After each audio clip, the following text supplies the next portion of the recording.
Kasaragod MDMA കേസിൽ അറസ്റ്റിലായ മുഹമ്മദ് ഹുസൈനെതിരെ 9-ാം തീയതി തന്നെ നടപടിയെടുത്തിരുന്നതായി യൂത്ത് കോൺഗ്രസ് ജില്ലാ പ്രസിഡന്റ്. പിടിയിലായ പ്രവർത്തകർക്ക് യൂത്ത് കോൺഗ്രസുമായി ഒരു ബന്ധവുമില്ലെന്നായിരുന്നു യൂത്ത് കോൺഗ്രസ് സംസ്ഥാന അധ്യക്ഷൻ കൂടിയായ മന്ത്രി OJ ജനീഷ് പ്രതികരിച്ചത്. അയാൾ ഭാരവാഹിയല്ല എന്നുള്ളതാണ് ഞാൻ പറഞ്ഞൊരു കാര്യം. അങ്ങ് പറഞ്ഞു അത് അദ്ദേഹത്തിന്റെ കൂടെയുള്ള ഫോട്ടോ ഉണ്ട്, അതുകൊണ്ട് അദ്ദേഹം സോഷ്യൽ മീഡിയയുടെ കോർഡിനേറ്ററാണ്. അങ്ങനെയാണെങ്കിൽ ഇപ്പോൾ ഞാൻ മന്ത്രിയാണ് ശേഷം ഇപ്പോൾ 1000-കണക്കിന് ചെറുപ്പക്കാർ എൻ്റെ കൂടെ ഫോട്ടോ ഉണ്ട്, അവരൊക്കെ എൻ്റെ കോർഡിനേറ്റർമാരാകുന്നത്. അങ്ങനെയല്ലല്ലോ. 7 ലക്ഷം മെമ്പർഷിപ്പ് സംസ്ഥാനത്തിനകത്തുണ്ട്. ഈ 7 ലക്ഷം മെമ്പർഷിപ്പൊക്കെ ഫേസ്ബുക്ക് നോക്കിയിട്ടാണോ വെരിഫൈ ചെയ്യുന്നത്? യൂക്കോൺസ് പറവയല്ല. അയാളും അതിൻ്റെ ഒരു വിക്ടിമാണോ, അതല്ല അയാൾ അതിൻ്റെ വിതരണക്കാരനാണെങ്കിൽ ഒരു തരത്തിൽ പോലുമുള്ളൊരു നീതി നിഷേധം ഈ സമൂഹത്തിനുണ്ടാകാൻ വേണ്ടി അയാളെ കർശനമായ നടപടിക്ക് വിധേയനാക്കണം എന്നുള്ളത് തന്നെയാണ്. യൂത്ത് കോൺഗ്രസിന്റെ അധ്യക്ഷൻ പറയുന്നത് ഭാരവാഹി അല്ല എന്നാണ്. എന്നാൽ മുഹമ്മദ് ഹുസൈനെതിരെ 9-ാം തീയതി തന്നെ നടപടിയെടുത്തിരുന്നതായി യൂത്ത് കോൺഗ്രസിന്റെ ജില്ലാ പ്രസിഡന്റ് പറയുന്നു. അപ്പോൾ മന്ത്രിയാ യൂത്ത് കോൺഗ്രസ് അധ്യക്ഷൻ അറിയില്ലേ? യൂത്ത് കോൺഗ്രസ് അംഗമാണോ? യൂത്ത് കോൺഗ്രസ് ഭാരവാഹിയില്ലേ എന്നുള്ളത്?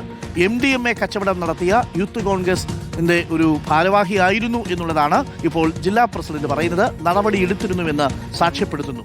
Team VD Satheesan social media പേജിന്റെ കോർഡിനേറ്ററായ മുഹമ്മദ് ഹുസൈൻ പിടിയിലായത് ഗൗരവതരമെന്ന് CPM സംസ്ഥാന സെക്രട്ടറി MV ഗോവിന്ദൻ പറഞ്ഞു. അന്വേഷണ പരിധിയിൽ മുഖ്യമന്ത്രിയുടെ ഓഫീസിനെ കൊണ്ടുവരണമെന്ന് DYFI ആവശ്യപ്പെട്ടു.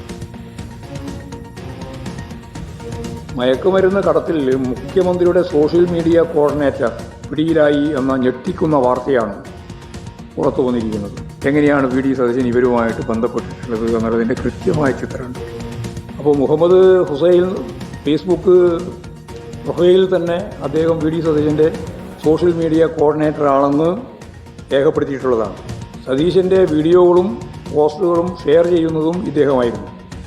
മുഖ്യമന്ത്രിയുടെ ഓഫീസിലെ സ്ഥിരം സന്ദർശകരാണ് ഇവരെല്ലാം എന്ന് തെളിയിക്കുന്ന ചിത്രങ്ങളും പുറത്തു വന്നിട്ടുണ്ട്. അപ്പോൾ ലഹരി വിരുദ്ധ ക്യാമ്പയിൻ്റെ ഭാഗമായിട്ട് പങ്കെടുക്കുന്ന ആളുകൾ തന്നെ ലഹരി കടത്തുന്ന ഏറ്റവും പ്രധാനപ്പെട്ട വക്താക്കളായിട്ട് മാറുന്നു എന്നുള്ളത് വളരെ ഗൗരവപൂർവ്വം കാണേണ്ടുന്ന പ്രശ്നമാണ്. ഇതേ മുഹമ്മദ് ഹുസൈൻ മുഖ്യമന്ത്രിക്കൊപ്പമുള്ള മാത്രമല്ല PK കുഞ്ഞാലിക്കുട്ടിക്കൊപ്പവും പ്രത്യക്ഷപ്പെട്ടിട്ടുണ്ടെന്ന് മാത്രവുമല്ല, തൂഫാൻ പരിപാടിയുമായി ബന്ധപ്പെട്ട് ലഹരി വിരുദ്ധ ക്യാമ്പയിൻ്റെ ഭാഗവുമായും പ്രത്യക്ഷപ്പെട്ടിട്ടുണ്ട്. നിതിൻ സേവ്യറുണ്ട്. നിതിൻ സേവ്യർ കോൺഗ്രസിനെ വെട്ടിലാക്കുകയാണ്, പ്രത്യേകിച്ച് മുഖ്യമന്ത്രിയുടെ ഓഫീസിനെ കൂടുതൽ പ്രതിരോധത്തിലാക്കുകയാണോ MDMA കേസിലെ പ്രതി?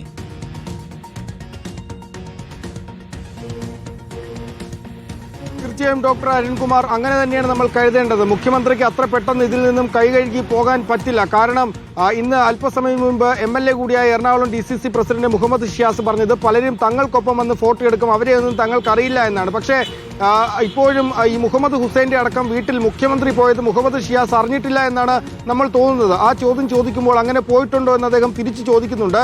എല്ലാവരുടെയും വീട്ടിൽ അങ്ങനെ സാധാരണ മുഖ്യമന്ത്രിയോ അല്ലെങ്കിൽ പ്രതിപക്ഷ നേതാവായിരുന്നപ്പോഴോ ഒന്നും പോകാനുള്ള സാധ്യതയില്ല എന്ന് അദ്ദേഹവും പറയുന്നുണ്ട്. ഏതെങ്കിലും സമയത്ത് അവിടെ പരിപാടികൾക്ക് പോയപ്പോൾ അറിയാതെ കയറിപ്പോയതാകാമെന്നാണ് മുഹമ്മദ് ഷിയാസ് പറയുന്നത്. ഇന്ന് OJ ജനീഷ് ഡൽഹിയിൽ വെച്ച് പറഞ്ഞത് ഇങ്ങനെ യൂത്ത് കോൺഗ്രസ്സുകാരെ തനിക്കറിയില്ല, അവർ യൂത്ത് കോൺഗ്രസ് പ്രവർത്തകരല്ല എന്നാണ്. പക്ഷേ സംസ്ഥാന അധ്യക്ഷൻ അറിയാത്ത യൂത്ത് കോൺഗ്രസ് പ്രവർത്തകരെ ജില്ലാ കമ്മിറ്റി ഈ സംഭവം നടന്ന് അന്ന് തന്നെ പുറത്താക്കിയിട്ടുണ്ട് എന്നാണ് പറയുന്നത്. ഈ ജില്ലാ കമ്മിറ്റിയുടെ പ്രസിഡന്റിനെ, യൂത്ത് കോൺഗ്രസിന്റെ ജില്ലാ പ്രസിഡന്റുമായി നമ്മൾ അല്പസമയം മുൻപ് സംസാരിച്ചിരുന്നു. അപ്പോൾ അദ്ദേഹം പറയുന്നത് ഈ സംഭവം നടന്ന ഉടൻ തന്നെ കാസർകോട്ടെ യൂത്ത് കോൺഗ്രസ് പ്രവർത്തകർ തനിക്ക് ഈ ചിത്രങ്ങളും ഈ വാർത്തയും അയച്ചു തന്നു. അപ്പോൾ തന്നെ ബൂത്ത് കമ്മിറ്റിക്കും മണ്ഡലം കമ്മിറ്റിക്കും അടക്കം താൻ കത്തയച്ചിട്ടുണ്ട്. ഇവരെ പാർട്ടിയിൽ നിന്നും പ്രാഥമിക അംഗത്തിൽ നിന്ന് പുറത്താക്കാനും ഏതെങ്കിലും ഭാരവാഹിത്വം ഇവർ വഹിക്കുന്നുണ്ടെങ്കിൽ അതിൽ നിന്നും ഇവരെ പുറത്താക്കാനും താൻ കത്ത് നൽകിയിട്ടുണ്ട് എന്നാണ് യൂത്ത് കോൺഗ്രസിന്റെ ജില്ലാ അധ്യക്ഷൻ പറയുന്നത്. പക്ഷേ ഈ കത്ത് പരസ്യപ്പെടുത്താൻ അദ്ദേഹം തയ്യാറല്ല, പരസ്യമായി മാധ്യമങ്ങളോട് പ്രതികരിക്കാൻ അദ്ദേഹം തയ്യാറല്ല. ഏതായാലും ഇതിൽ യൂത്ത് കോൺഗ്രസിന്റെ സംസ്ഥാന അധ്യക്ഷൻ പറയുന്നത് ഇവരെ അറിയില്ല എന്നാണ്. അപ്പോൾ സംസ്ഥാന അധ്യക്ഷൻ അറിയാതെ എങ്ങനെയാണ് ജില്ലാ അധ്യക്ഷന് ഇത്തരത്തിൽ നടപടിയെടുക്കാൻ കഴിയുക എന്നത് നമ്മൾ നോക്കേണ്ടതാണ്. ഒപ്പം തന്നെ ഇതിൽ വലിയ തോതിൽ പെട്ടെന്ന് കൈകഴുകി പോകാൻ പറ്റില്ല. ഈ മുഹമ്മദ് ഹുസൈൻ ഫേസ്ബുക്കിൽ VD സതീശന് വേണ്ടി വലിയ തോതിൽ പ്രവർത്തിക്കുന്ന ആളാണ്. VD സതീശന്റെ സോഷ്യൽ മീഡിയ കോർഡിനേറ്ററാണ് താനെന്നാണ് അദ്ദേഹം സ്വയം ഫേസ്ബുക്കിൽ കുറിച്ചിരിക്കുന്നത്. മുഹമ്മദ് ഹുസൈന്റെ വീട്ടിൽ മുഖ്യമന്ത്രി അങ്ങോട്ട് പോയിട്ടുണ്ട്. എല്ലാവരുടെയും ഇപ്പോൾ അവർ പറയുന്ന ഒരു കാര്യം, എല്ലാവരും വന്ന് ഫോട്ടോ എടുക്കും, അവരെയൊന്നും അറിയണമെന്നില്ല. അത് ശരിയായിരിക്കാം, ഫോട്ടോ എടുക്കുന്ന എല്ലാവരെയും തങ്ങൾക്ക് അറിയില്ലായിരിക്കും. പക്ഷേ അറിയാത്ത ഒരാളുടെ വീട്ടിൽ മുഖ്യമന്ത്രി അങ്ങോട്ടും അല്ലെങ്കിൽ വളരെ അടുത്ത ബന്ധമുള്ള ഒരാളുടെ വീട്ടിൽ അല്ലാതെ അതെ മുഖ്യമന്ത്രി അങ്ങോട്ട് പോകുമെന്ന് വിശ്വസിക്കാൻ വയ്യ. എന്നാൽ ഇതുമായി ബന്ധപ്പെട്ട് മുഖ്യമന്ത്രിയുടെ പ്രതികരണം അദ്ദേഹം തീർച്ചയായും പ്രതികരിക്കേണ്ടിയിരിക്കുന്നു. കാരണം ദൃശ്യങ്ങൾ ഒരിക്കൽ കൂടി കാണിക്കാം, ഫുൾ ഫ്രെയിമിൽ തന്നെ കാണിക്കാം. മുഖ്യമന്ത്രിയുമായി എന്താണ് ഇയാൾക്ക് അടുപ്പം എന്നുള്ളത്, എത്രമാത്രം സൗഹൃദമുണ്ടായിരുന്നു എന്നുള്ളതിന്റെ ദൃശ്യങ്ങളാണ്. വെറും പ്രതിയല്ല, MDMA കേസിൽ കുട്ടികളുടെ, പുതിയ തലമുറയുടെ, ചെറുപ്പക്കാരുടെ ജീവിതത്തെ നശിപ്പിക്കുന്ന മാരക ലഹരി വ്യാപനം ചെയ്യുന്നയാളുമായി സംസ്ഥാനത്തിന്റെ മുഖ്യമന്ത്രി കൈകോർത്ത് നിൽക്കുന്ന ദൃശ്യങ്ങളാണ് പ്രേക്ഷകർ കാണുന്നത്. സ്വകാര്യം പറയുന്ന നിമിഷങ്ങളാണ് പ്രേക്ഷകർ കാണുന്നത്. അയാളുടെ വീട്ടിലേക്ക് എങ്ങനെയാണ് VD സതീശൻ പോകുന്നത് എന്നുള്ളതാണ് പ്രധാനപ്പെട്ട ചോദ്യം. ഇത്രമേൽ അടുപ്പം എങ്ങനെയാണ് ഈ പാർട്ടിയുടെ തലപ്പത്തിരിക്കുന്നവർക്കുണ്ടായത് എന്നുള്ളതാണ് ഏറ്റവും പ്രധാനപ്പെട്ട ചോദ്യം. ഇതിൽ നിന്ന് അത്ര പെട്ടെന്ന് VD സതീശന്, മുഖ്യമന്ത്രിക്ക് ഒഴിഞ്ഞു മാറാനാവില്ല.